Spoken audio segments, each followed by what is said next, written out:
Salutations l'ensemble, on se retrouve aujourd'hui pour une nouvelle vidéo. Donc c'est un BO3 en compagnie de Gigi. Salut tout le monde.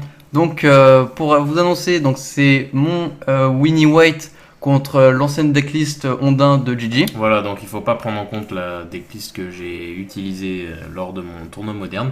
C'était l'ancienne version. Bon, il n'y a pas grand chose qui change, mais globalement il est moins fort. Donc c'est un BO3 en effet. C'est ça. Donc type casual, donc on rappelle, on répond à aucune decklist. Et de plus, il n'y a pas de. Banlist, pardon. Et surtout, c'est pas ça, c'est que on n'a pas. Enfin, un petit détail, mais on n'appliquait pas la règle du regarin si on mulliganait. Tout à fait. Enfin, il me semble pas. Bah non, on le faisait pas parce qu'on n'y pensait pas. Voilà, c'est ça. Donc voilà, c'est parti. Donc deux decks aggro, comment tu sentais le match-up Atoms contre Monde hein? Bah, sachant que t'avais quand même à ce moment-là, t'avais quand même donc le faux pas mental, qui est assez puissant contre moi. Hein. Ah ouais, je joue le fantôme, oui, oh là là, oui, donc là, oui, on rappelle, hein, c'est du casual, hein, donc je jouais à des faux pas mental, ce qui contre totalement ce genre de créature infâme. Donc, voilà, vous comprenez pourquoi donc c'est puissant contre moi, car je joue principalement des cartes, des créatures à coût converti de 1, ou même des... De toute façon, ça, c'est pas que des créatures, donc c'est n'importe quel sort, et la plupart de mes sorts, hein, je dois avoir une base de 22 cartes à un coup de mana, donc c'est assez puissant. Donc là, tu joues Grand Abolisseur. Le Grand Abolisseur, lui, il va vraiment pouvoir jouer tranquillement tout ce qu'il faut pas mental. Tu le gardes pour toi. Donc, moi, là, pour l'instant, je pose un body, ça me permet de CA. Pourquoi tu as fait ça ? Parce que on pensait pas à la post-prod avant. Ah, ok, d'accord. Donc, je joue mon Lord of Atlantis. Donc, j'ai ma race, c'est bien. Il faut savoir aussi que Merfolk, l'un des axes de cette. Bah, en fait, voilà, je dévie. Pour ceux qui veulent savoir exactement la liste que c'est, ça, il y a une decklist sur la chaîne. Tout à fait. Bon, elle date et on en a très honte parce que c'est les anciennes vidéos, mais elle est disponible. Comment dire ? Elle est identique à celle-là et pas celle que tu as utilisée voilà, pour le moderne. Voilà, elle est identique à celle telle qu'on le voit dans ce BO. Donc tu fais rassembler des citadins, donc t'es un peu triste parce que t'as pas ton. J'ai pas mon champion du coup Paris pour le grimper.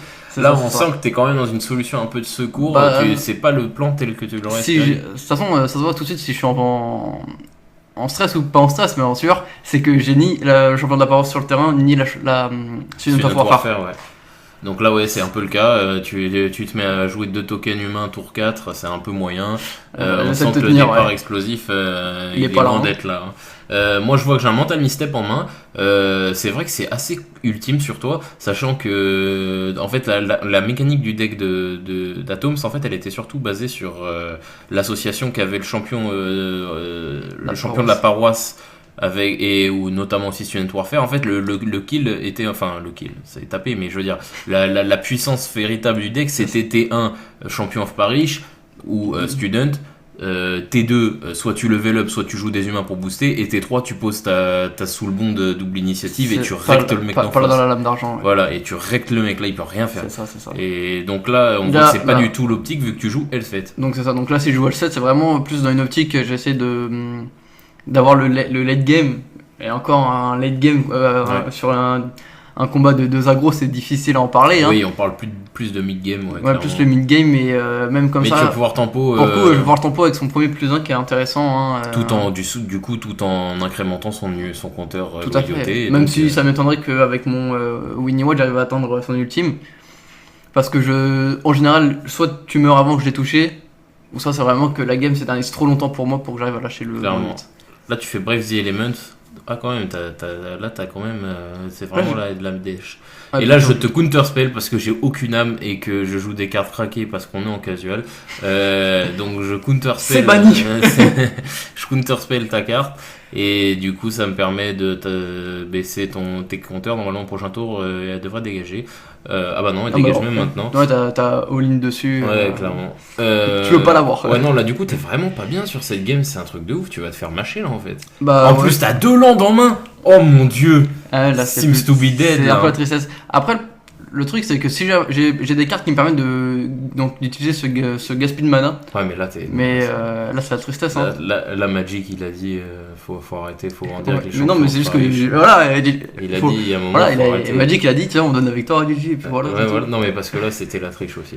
Donc, je joue un autre Lord of Atlantis. Comme j'ai le Régéré, je peux tap ou untap une bête. C'est une alternative que j'ai à la place d'avoir l'Iceland Walk.